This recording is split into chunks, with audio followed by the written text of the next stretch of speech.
Hey, what's up, guys? Streaming here from the home studio. Saints Rams play this afternoon at 3:05. I don't know why that game is at 3:05. It should definitely be a noon kickoff. But a huge game for the Saints nonetheless.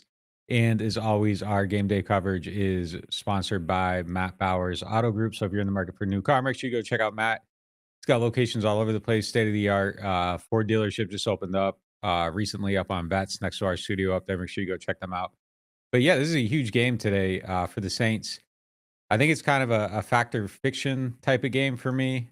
They kind of got me believing a little bit that maybe they might be figuring some things out, and I think health obviously plays a huge part in that, and health is going to play a huge part in today's game as well. Lucas Patrick has that injury, real big deal. He kind of solidifies that, but the major issue today is Eric McCoy, and if he's going to be playing at center, Rams got a really good pass rush. They got good interior pass rushers. If he doesn't play today, that's honestly an injury that I don't know that I would predict, but I definitely could not predict him to win. If he isn't playing, and right now, the information I kind of have leans pessimistic towards him being able to play today. So that's something to keep an eye on throughout the day. They're going to try to see game time decision and all that, get him out there. Again, kickoffs at 3:05. So he'll go out there, try to figure it out, see if he's good to go. But the things I'm hearing don't sound good as of right now. But obviously that can change. Maybe you wake up, you feel better, you get out there, you get moving around, things change a little bit. But that's going to be a big thing to keep an eye on today. Um, so yeah, I mean, we're gonna have our eyes on that throughout the morning, and then obviously we got all your coverage on NOF throughout the day. So make sure you sign up to the site. Do that. We need you guys to sign up for the site. So use the code NOF 20% off. We're gonna close that off later today. So if you aren't signed up yet, do that and get on there. We got the live blog throughout the game and everything. And this is gonna be the pregame show for today. Didn't want to wait until later this afternoon to do it. And honestly, I just kind of like this format better. I feel like it's just more authentic, more personal, a little bit different than just, talking and formatting it and all that. Like I just kind of like firing it up, talking and reaching out to you guys directly. If you got questions, ask them in there. We'll definitely get to the ones that are posted on the NOF site. I'll be keeping an eye on some of these ones too. So yeah, ask your questions. We'll answer some of them, and we'll go through that throughout the morning. Probably going to stream for like a half hour or so, but uh, kind of see how it goes. But didn't want to compete against the other games either. So want to knock this out, get it done at normal time.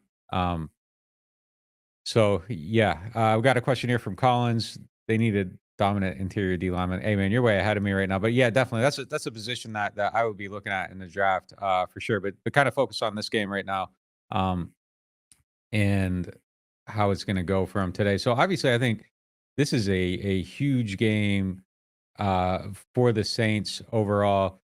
Last year's game against the Rams, it was not a great showing for the Saints. They ended up kind of fighting their way back late in the game, but it was a ugly, ugly game overall, and it felt like the Rams just had the Saints number throughout that whole entire game.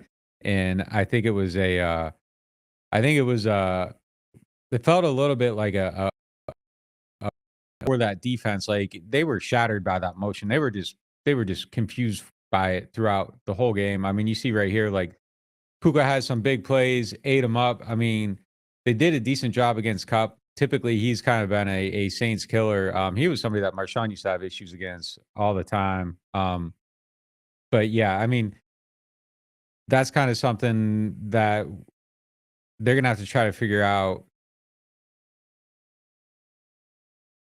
today. And I think figuring out how to figure out how to just kind of keep those guys and just not allow them to get off and kind of kill them today, I think is going to be um, the major thing. So let me just double check, make sure this is showing up right. Oh shit, that is not what we want. Hold on.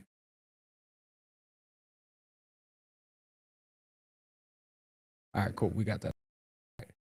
So yeah, I mean, Sorry, guys, just trying to figure this out on the fly. But yeah, look, I mean, I think the main story today is these guys right here. You got to keep Puka in check. You got to keep Cup in check, and I think that's going to be a huge issue for the Saints today. I think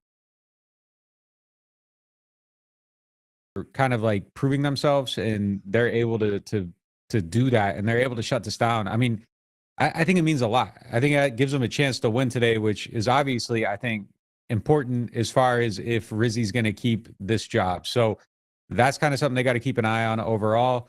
They got to just shut those guys down. If they can't, I think the Saints don't have a shot in this game at all. And it's kind of like all those motions and all those shifts and all that stuff. And that's kind of how they got them last time. They got the defense kind of shifted out of order. And then all of a sudden, it's just shattered. And they can't be giving up big plays the way they have overall. Like that's been a big issue the whole season. But then, secondly, if Alante and Kool-Aid can shut these guys down, when you are picking in the draft, all of a sudden cornerback is not a major issue for them. And that's something that I think is really highly important this season is in just going into the offseason because you already need the left tackle. You might if you can draft a quarterback, you're taking a quarterback. I wouldn't say quarterback is a need, but it's a long-term need. Maybe not an immediate need, depending on what you're doing with Derek Carr. Um, I think tackle's still a need. I know everybody likes the way Trevor Penning's playing. If I can replace him, I am. I mean, so that's a high value position. DN's a high value position. They need that. DT, that question that I put up there at the beginning, that's a high value need. If the right player is there, they need that. So if you can take cornerback off that list, I think it really helps overall just with the health and the quality of the team. And we're going to see how that looks. But this was a tough game last year. I mean, kind of, I don't think this is really transferable overall. Looking at these rushing numbers, but like, how the hell do you only have 35 yards in this whole entire game? I mean, that if that happens today, if they're able to shut down the run game like that, it's cooked. There's no chance of the Saints being able to win this game. They have to run the ball to be able to win. Olave had a good game against them. Shaheed had a good game against them. Maybe MVS will have some opportunities here, but really, it comes back to these two guys. You got Puka and you got Cup, and if you can stop them, you have a chance to win this game. If you can't, I don't think that there is any possibility at all of being able to win this game. And it's a let's see what their run defense ranks at overall. Whoop, bad click.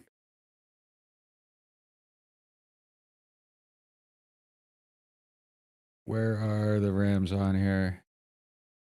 So they're down at the bottom. So that bodes well for the Saints, obviously, right off the rip, because everything they do is based off the running game and what they can build off it. And if Alvin's going and Taysom's going, you have a chance to win this game. But if they're shutting down the run like they were in that last game, like what the hell happened in this game? Where were they at last year in run defense? Like, is this like that is baffling.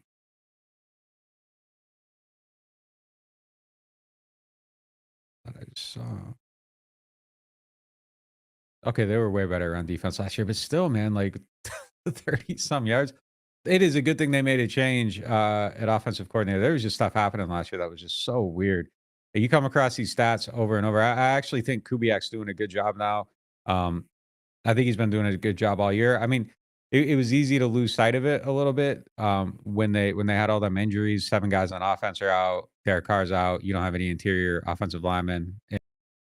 It's kind of, hey, are they building the right plans or what are they doing it? But it's just tough to execute without the right players out there. I think Kubiak's doing a really good job, and he needs to keep doing a good job too because he needs to prove, just overall going forward that he can be the guy that is the right offensive coordinator for some NFL team if it's not the Saints, if they turn the staff over. And so far, I think he is showing that and that he'll be able to find another job probably fairly easily this offseason if he continues to do the things that he's been doing. And this is a big one here. I mean, for everybody. If Rizzy's going to show that he can be the head coach, he needs to win games like this.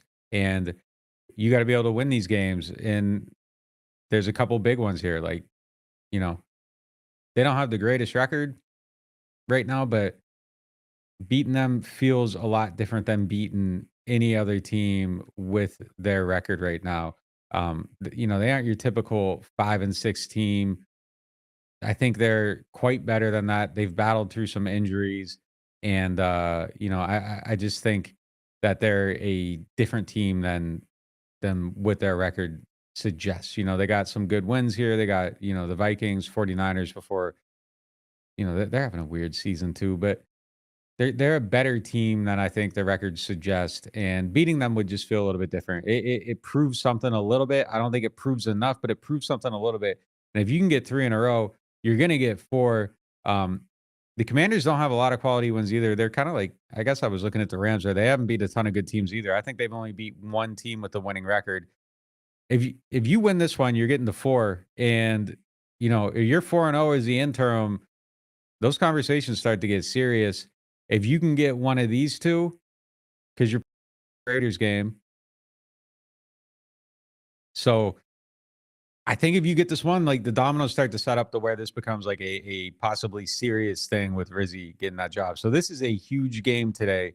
You got to win some of these quality games. Now you can lose this one and still get the job, but then I think there's more pressure on these 2 between the Commanders and Packers. So it's an interesting setup here.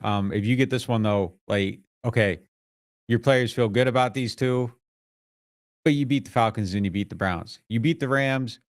All of a sudden, you got 3 in a row, and like that buy-in isn't ever gonna go anywhere. If you lose today, the buy-in might stay the same too. But if you lose today, like you got to keep finding it, and you will beat the Giants. So it'll come back quick. But if you get these 4 in a row, man, this team is gonna feel like they're unstoppable in that locker room, regardless if it's the Giants, it's the Browns, it's the Falcons. Like that's a nice run at that point, and I think just like the feeling in that momentum and everything is going to be crazy going forward.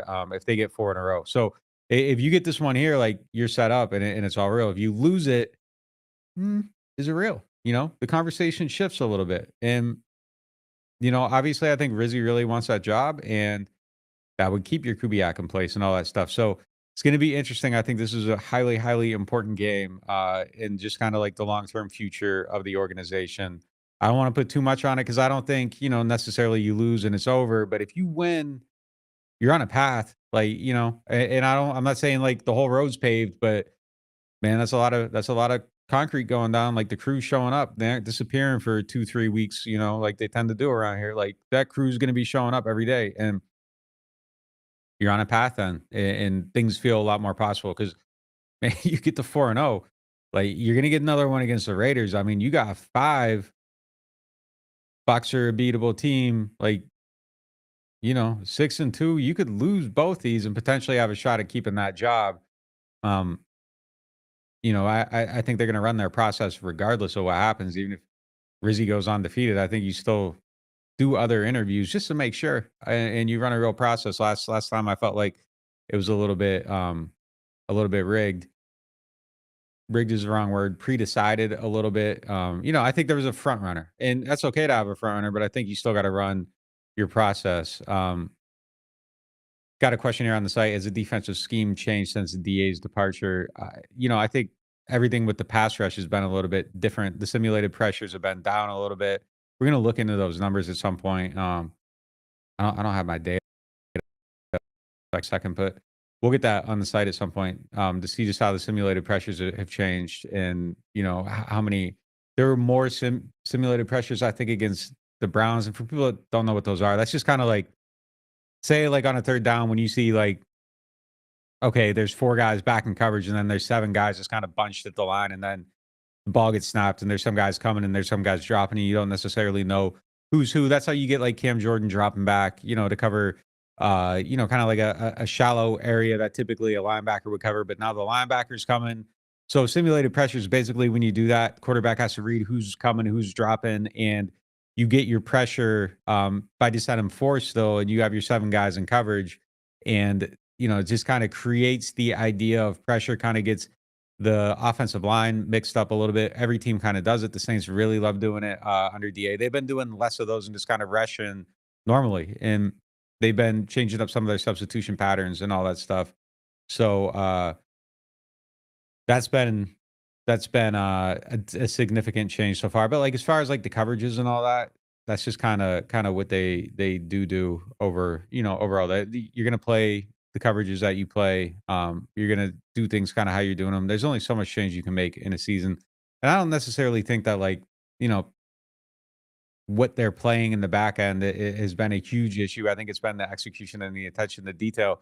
Those explosive plays are still a big issue overall. So yeah, I mean, I don't think there's been a huge change this week. The Cedric Wilson returned the wide receiver two this week. If they feel he's fully healthy, I do believe that he will kind of be in that role overall today. So have the soft tissue injuries gotten better? The injury report's shorter than it has been. So yeah, I mean, in the interim, yes.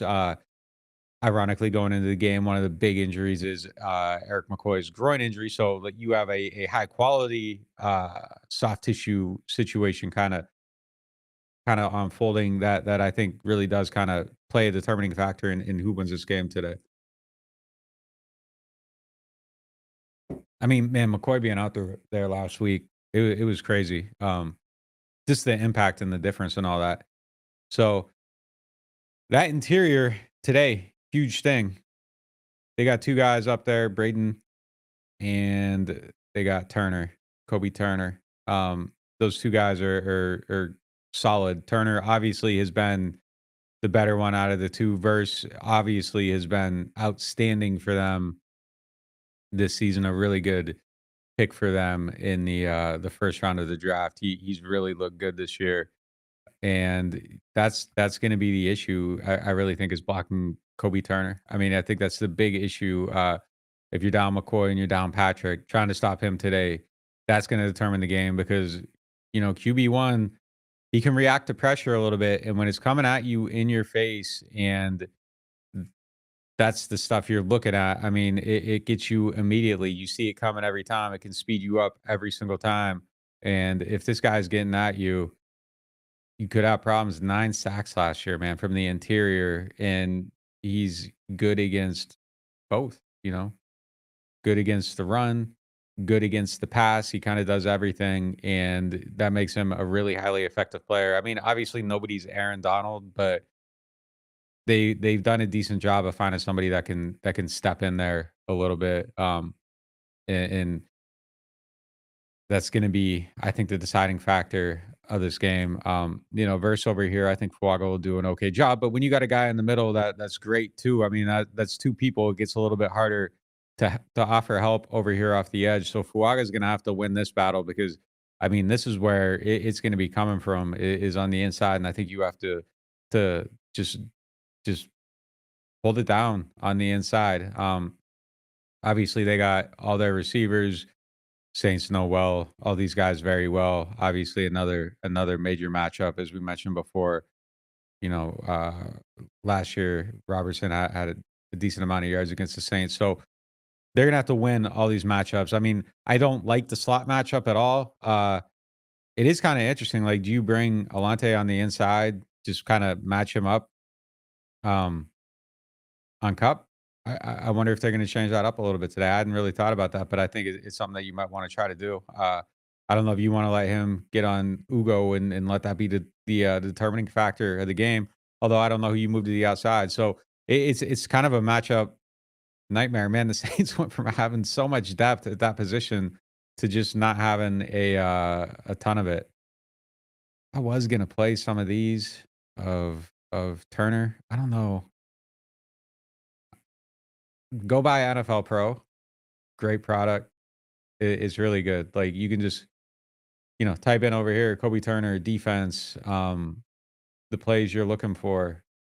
You can get touchdowns, fumbles lost, sacks, tackles, just you can kind of go through and set up everything that you're looking for, the personnel, it's a really, really good tool to have overall. And, you know, different types of coverage. Like you can really go through and do some real scouting on here that you couldn't do before. That has made this product really good. I'm gonna just kind of look at a couple of these. You got Turner right there on the interior.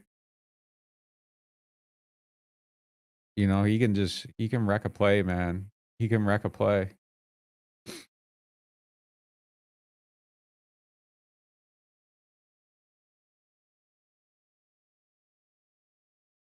All right, it's not gonna let me skip that. All right. Well, I mean, look at this guy. Like they're gonna have to block him. Like that is absolutely the number one thing on this game. 100%. Like there is nothing more important. If you can't win this, like you cannot win this game. Like this guy can play, man. I mean, just look at that. Just works his way around.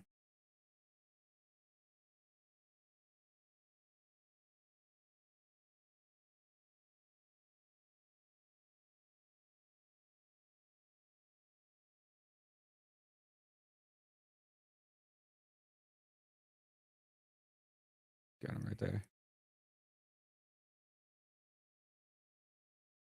And it's just a hard working sack. Doesn't give up. So I think that's going to be the biggest thing to figure out today is how to stop him. And like I said, if McCoy doesn't play today, like I don't know, I don't know how you find a way to win that game. Like I just don't. I don't know how you figure it out. I don't know how you win it. You know that's matchup one, and then I would say these guys are two. Um, it's a tough game for them today. Really is. There's a lot on it. There's a lot riding on it too. I mean, there really is. And should the Saints have waited to activate McCoy after the bye week? I think that's tough to say. I mean, he was ready to go, and they got him out there, and then it just kind of acted up. And I mean, sometimes that happens. Would you redo it differently? Yeah, I think so. I mean, if you could go back and know what the outcome is, I think that's definitely what you would do. You know, I think you would change it up. Somebody asked, is MBS a legit third or fourth wide receiver on any team? Yeah, I think so. I mean, he was in that role against or for the Chiefs and was legitimate in that role. So he's a good player. I think they should try to resign him. I don't think he's better than Rashid Shaheed. So I'm going to preface it by saying that I don't think he's better than Rashid Shaheed. I don't think he's better than Chris Olave. Obviously, I do think there's things about his feel for the game that are a little bit better than definitely Shaheed. And you know, I think the way he runs routes, they're a little bit more detailed. And I think if Shaheed can add some of the stuff that some of the polish that MVS has, out of the building, like it's crazy how good he could be. But MVS does some of that stuff right now, and I think it's been a welcome addition to the team. He had that long gain in the last game where he just kind of sits in the zone instead of continuing his shallow all the way over to the sideline, sits there, gets the ball, goes up the field. Like just those little feel for the game things, I think are beneficial and helpful for him. And yeah, I mean, I think I think the Saints should try to keep him for sure. I mean, I think he should definitely be somebody that's on this team next year. But the more he plays, the more numbers he puts up, the more likely it is that he's going to find a way to you know, probably get a decent little payday. Game of 3 because of the Southern Classic. Yeah, maybe so. But this isn't a game that should have been played at 3:05. Saints should play all their games at noon right now. Like they really should.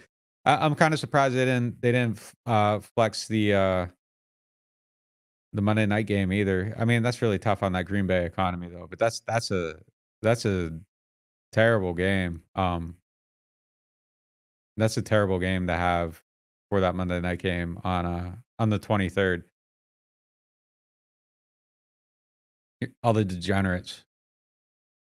I'm not giving you parlay advice, man. But he said, "Do you see MVS either getting a long or short yardage touchdown today against the Rams?" I mean, somebody's got to score.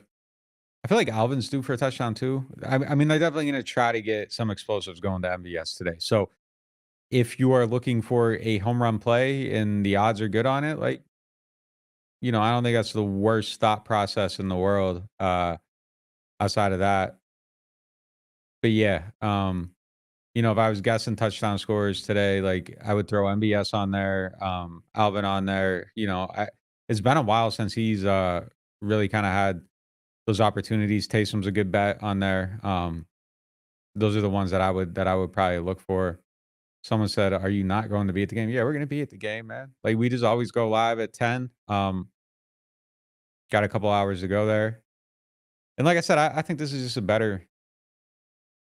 I don't know if it's a better product. You guys would be the ones that decide that, but like for me, it's just more cool, like to do it like this, understand there, and just I don't know. Like I just like kind of doing it more interpersonally than kind of like the like super polished production or whatever.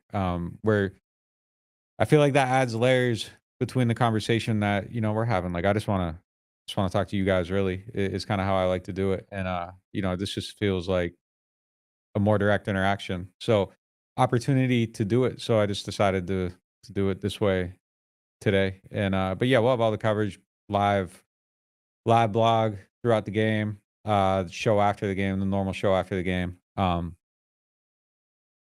stories after the game, all that stuff. So if you want to sign up for the site, like I said, use the code NOF, save 20% on that first payment. We need you guys to sign up for that. Um, more coverage, more stuff we do, all that stuff. And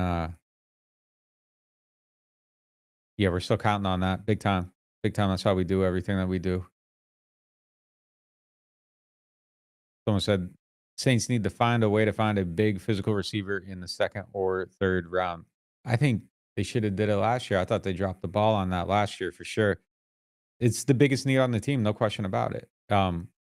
Offensively, like, it's just a massive biggest need on the team is grossly overstating because they have a lot of big needs, but, um, it's a massive need, no doubt about it. I mean, I think Chris Olave can be your most talented receiver, but I don't think he should be, doing things that a typical X would do. I said this on the last show, like, they need to find that guy to be the opposite, like, sorta like, Philly has a smaller receiver, Devontae, does a lot of stuff, gets a lot of yards, but, like, you need a Brown to offset him, like, that's just kinda the way it is, and, Brown's their best player, but you could have, like, Keenan Allen, just out there, end of his career, still big, can still make some of them plays, still can do some of them things, but, like, you need another guy, to offset it, and I don't think the Saints have that, so I think that's a huge, huge thing that they need to figure out this offseason, and I think it should be a top level need. It doesn't mean that you go there in the first round or whatever,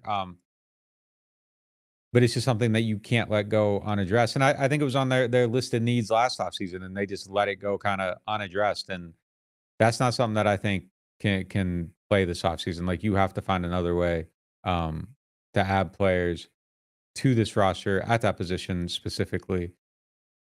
Um, will the D line have success against the Rams O line today?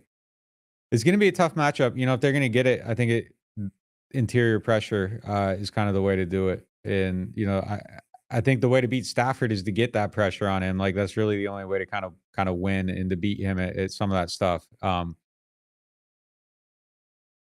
was talking about factor fiction before. I think there's some factor fiction involved with that too. Like, can the pass rush actually do some stuff? Can they make some plays? We're gonna see, I mean, they've looked a little bit better, especially at the end of games, wearing teams down a little bit with some of those rotations and everything. And we'll find out, end of the and end of the day. I think this is a little bit of factor fiction. Can you get some pass rush again today? So that's definitely something to keep an eye on. If they can do it, their odds of winning the game, I think, go up significantly. But I just don't know. I don't know. I'm not sure I'm buying in on that yet. Team success, I'm buying in on a little bit more. The pass rush, I don't know. I want to see a little bit more. It's just been so all throughout the season that I just don't. I'm not sure. I'm not sure, and it's something that they're gonna have to prove. I like the way Cam's been playing. I like the way Chase Young's been playing. Um, Brzez's still getting some of them interior pressures and all that. Grando's Grando. But, I think there's a lot riding on that. Like Chase, Chase Young, I think he has major contract stuff riding on his ability to continue to make plays. Cam's long term, does he keep playing beyond the season? I think rides on that. But season success is highly dependent on their ability to do some of them things too. So major thing to keep an eye on today. Major thing to keep an eye on today. That's kind of it, I think, for the questions. We got some down here at the bottom.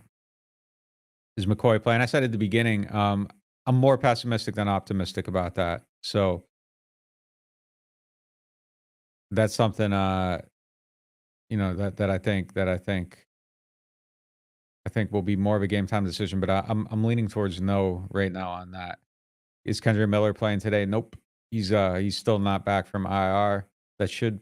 I'm guessing we'll see him out of practice next week.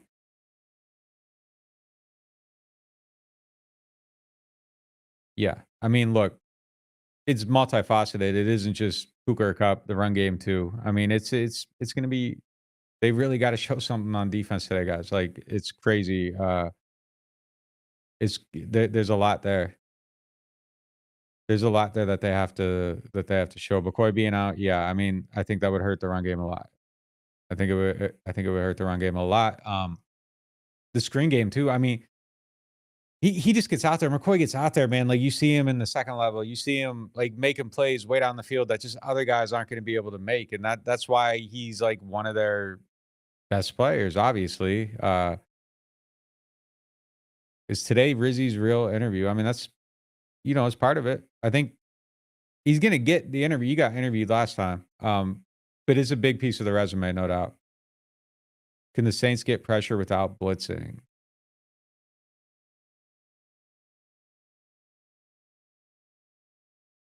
To win the game, I think they got to because you got to have a lot of guys in coverage today. So if your front four is hitting it, you got to do it. So yeah, that's the thing they got to prove. I mean, they've done okay at it, and I like kind of what they're doing on defense a little bit more. I think the players like it too, just the approach and everything.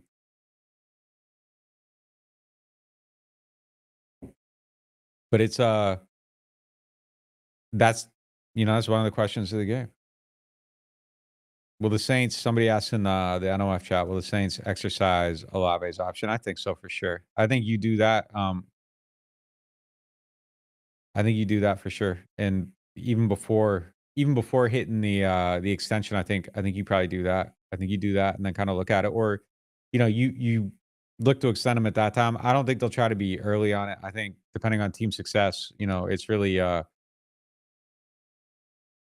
it's going to be a tough decision. I think team success will dictate how they approach that. And right now, just not seeing the success, it's like why would you make that move right now? Like, so if they start winning some games, I would feel completely different. If you get a player to kind of complement them and he fits your team a little bit better, I think that's something that would make sense. I think Chris on the right team is like an all pro. I just don't think it's here right now. Like you got to have that other guy. And you gotta keep him healthy. You gotta keep him in spots where you can succeed. And I don't know that they've done the greatest job at that yet. And I don't think that's really anybody's fault. Like I do think they dropped the ball not getting that other receiver this offseason, but that's something that is going to be really highly fascinating to see going forward. And I really do think it's kind of like a team success type of situation overall. So someone said Luther Burden, take him. You know, dude from Arizona, take him. Like, I don't know that I make that my first round pick, but if they're the best player there, yeah, I would I would look at those guys for sure. I'm gonna end on this one. I think this win increases a possible sneak into the playoffs. Yeah, I mean, I think you have to win. Probably, you want to keep pace with Atlanta. Like, I don't want to be hyperbolic here and like overstate things, but if you're keeping pace, I think you have a chance to get in there. And if you win this one, I think your odds increase significantly because the Falcons could possibly lose their next two. They play the Chargers today. They play the Vikings next week. Those are possible losses for sure. And then they got the Raiders and the Giants. Those are two wins. They got the Commanders, possible loss, that's on the road, and then they finish with the Panthers. So, if the Falcons lose the next 2 and then the Commanders like, you have to keep pace, I think, on that. It's possible they could get in there. Who do the Bucks have to end the season? Bucks are 4-4 right now. They got the Panthers, they'll win. They got the Raiders, they'll win that. They're at the Chargers, could lose. Cowboys is a weird game. Panthers again. Ooh, they got 2 against the Panthers, and then they got the Saints. The Bucks might be the team that has, like, the best setup here, or they're 5-6, I'm sorry. What am I talking about, 4-4? They're 5-6. They have a probably a better path here than anybody. Chargers is really the only one that looks real tough, and I got weird thought like, I felt like the Saints coulda beat the Chargers in that. That felt like a winnable game. So, yeah, they got a decent little path. They might have the easiest path there.